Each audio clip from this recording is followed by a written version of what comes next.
అసలు బ్యాక్గ్రౌండ్ ఏంటంటే Hyderabad central university లేకపోతే ఆ సమీపం చుట్టూన మొత్తం 2300 ఎకరాల ల్యాండ్ ఉంది స్పందన.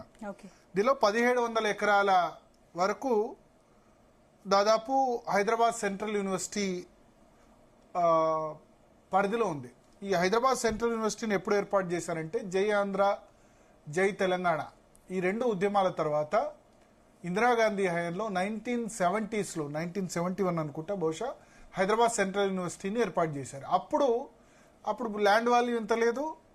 అప్పుడు ఇప్పుడున్న ఈ గచ్చిబౌలి ప్రాంతంలో దాదాపు 1700 ఎకరాలని అప్పటి రాష్ట్ర ప్రభుత్వం ఈ హైదరాబాద్ సెంట్రల్ యూనివర్సిటీ కోసం కేటాయించింది. సో దీని తర్వాత చంద్రబాబు నాయుడు హయాం వరకు కూడా మనకు తెలుసు గచ్చిబౌలిలో పెద్దగా డిమాండ్ ఏం లేదు. అంతా కూడా సిటీ అంటే ఎక్కడి వరకు పంజాగుట్ట జూబ్లీ హిల్స్ దాటితే ఇంకా అంతా కూడా సిటీ శివార్లే. కానీ ఎప్పుడైతే ఐటీ బూమ్ స్టార్ట్ అయిందో 2000 సంవత్సరం తర్వాత నుంచి క్రమక్రమంగా భూముల విలువలు పెరుగుతూ వచ్చి ఇప్పుడైతే మనకు తెలుసు 100 కోట్లలో 1 ఎకరం భూమి ఉన్న పరిస్థితి. సో ఇప్పుడు చంద్రబాబు నాయుడు ప్రభుత్వం 2000 సంవత్సరంలో ఏం చేసిందంటే హైదరాబాద్ సెంట్రల్ యూనివర్సిటీ పక్కన ఉన్న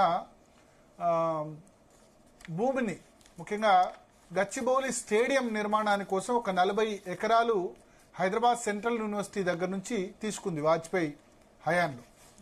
మనకు తెలుసు గచ్చిబౌలి స్టేడియం కూడా ఆఫ్రో ఏషియన్ గేమ్స్ కూడా దానిలో కండక్ట్ చేశారు. సో దాంతోపాటు ఐఎంజీ భారత్ అనే సంస్థకి అప్పట్లో ఉన్న చంద్రబాబు నాయుడు ప్రభుత్వం 400 ఎకరాలు కేటాయించింది.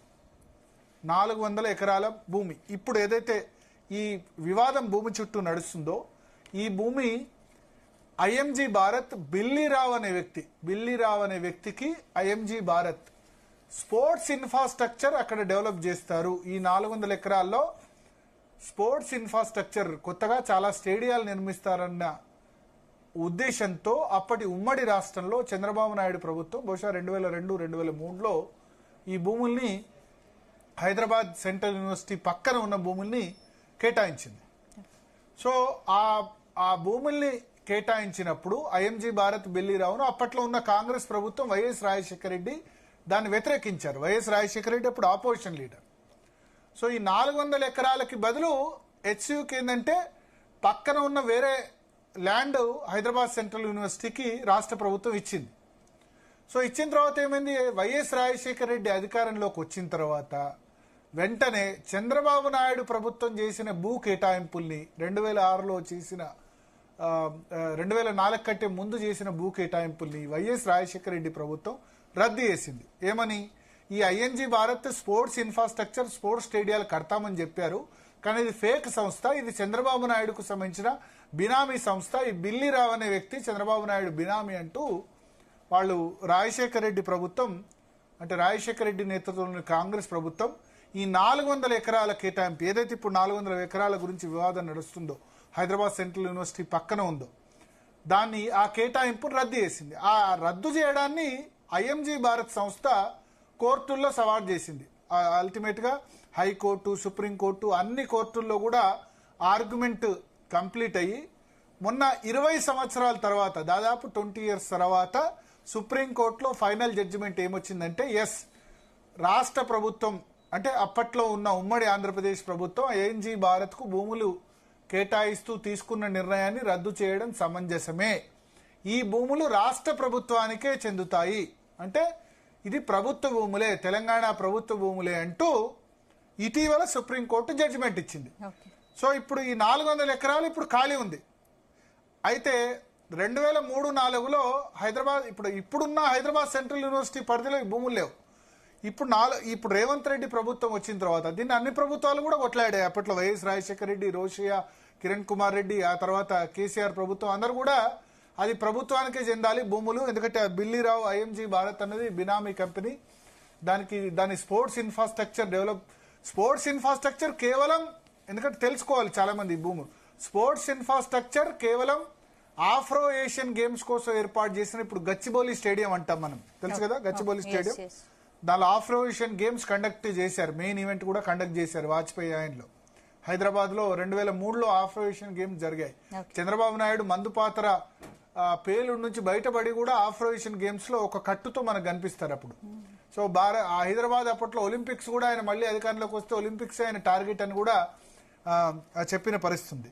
సో ఆ సమయంలో ఈ ఐఎంజీ భారత్ కు కేటాయించిన భూముల్ని ఇటీవల సుప్రీంకోర్టు రిలీవ్ చేసి ఇవి రాష్ట్ర ప్రభుత్వానికి చెందుతాయని క్లారిటీగా సుప్రీంకోర్టు జడ్జిమెంట్ ఇచ్చింది. సో ఒక్కసారి ఇప్పుడు 400 ఎకరాల భూమి రావడంతో రేవంత్ రెడ్డి ప్రభుత్వం ఏం చేసింది? ఇప్పుడు మనకు తెలుసు రాష్ట్రంలో ఎటువంటి పరిస్థితి ఉంది. రాష్ట్ర ప్రభుత్వం దగ్గర డబ్బులు లేవు. 6 గ్యారంటీలేమో ఇచ్చారు, అప్పులేమో చాలా ఉన్నాయి. దాదాపు 6 లక్షల కోట్లు, 7 లక్షల కోట్లు, 4 లక్షల కోట్లని బీఆర్ఎస్ అంటుంది. బట్ అల్టిమేట్ గా ఇవి కార్పొరేషన్లకు ఇచ్చిన లోన్లు ఇవన్నీ కలిపితే దాదాపు 7 లక్షల కోట్ల అప్పులున్నాయి. ఇంకోవైపు కాంగ్రెస్ పార్టీ అలవిగాని హామీలు 6 గ్యారంటీస్ పేరిట ఇచ్చింది. సో వాటిలో చాలా వరకు నెరవేర్చాలంటే డబ్బులు లేవు. ఏం చేయాలి? డబ్బులు కావాలంటే ఏం చేయాలి? ఈ 400 ఎకరాలు అమ్ముతే గనక దాదాపు 30,000 కోట్ల రూపాయలు వస్తాయని అంచనా. ఎందుకంటే అది హైదరాబాద్ సెంట్రల్ యూనివర్సిటీ ఒకప్పుడు చంద్రబాబు నాయుడు కేటాయించినప్పుడు అక్కడ అది శివారు ప్రాంతం. ఇప్పుడు గచ్చిబౌలి హైదరాబాద్ సెంట్రల్ యూనివర్సిటీలో ఎకరం భూమి ఎంత ఉంది మనకు? సో ఆ లెక్కన చూసుకుంటే గనక దాదాపు 30,000 కోట్ల రూపాయలు 400 ఎకరాలు అమ్ముతే గనక ప్రైవేటు బిల్డర్స్ కి వాళ్ళకి అమ్ముతే అది ఇప్పుడు సిటీ మధ్యలో అయిపోయింది. హైదరాబాద్ ఇప్పుడు 400 ఎకరాలు యూనివర్సిటీకి సంబంధించింది కాదని సర్కార్ అంటుంది. మరి అంటే ఇప్పుడు యూనివర్సిటీ కూడా మరి దీనిలో యూనివర్సిటీ కాదంటే మరి యూనివర్సిటీ ఇన్ని రోజులు వాళ్ళు క్లెయిమ్ చేయలేదు యూనివర్సిటీ అని చెప్పి. చేస్తే కనుక వాళ్ళు హైకోర్టులో సుప్రీంకోర్టులో వాదించాలి కదా. హైదరాబాద్ సెంట్రల్ యూనివర్సిటీ వాళ్ళు మా ఈ భూమి మాదని చెప్పాలి కదా. వాళ్ళు చెప్పలేదు. 2003లో ఒప్పుకున్నారు దీనికి. వాళ్ళు ఇప్పుడు రాష్ట్ర ప్రభుత్వం ఒక కాగితం బయట పెట్టింది 2003లో. ఏమని చెప్పిందంటే దీనికి సంబంధించిన సరిహద్దులు 1700 ఎకరాలు వాళ్ళవి.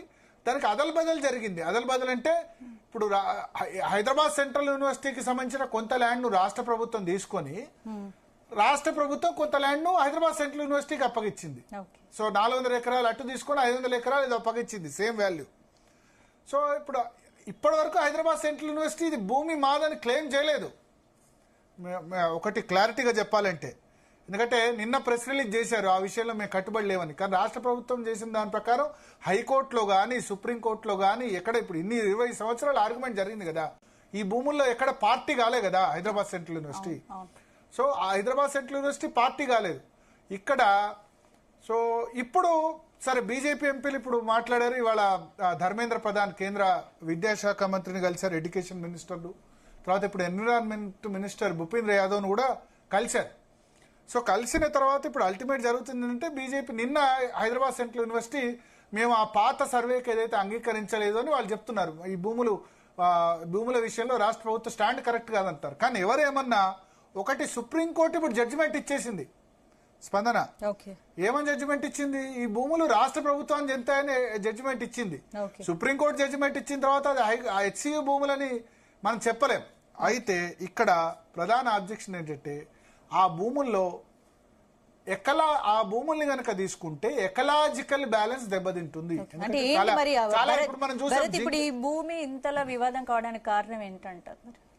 అంటే ఈ భూముల్లో జింకలు తిరుగుతున్నాయి, నెమళ్లు తిరుగుతున్నాయి, అడవి ఉంది, అటవీ విస్తీర్ణం ఉంది.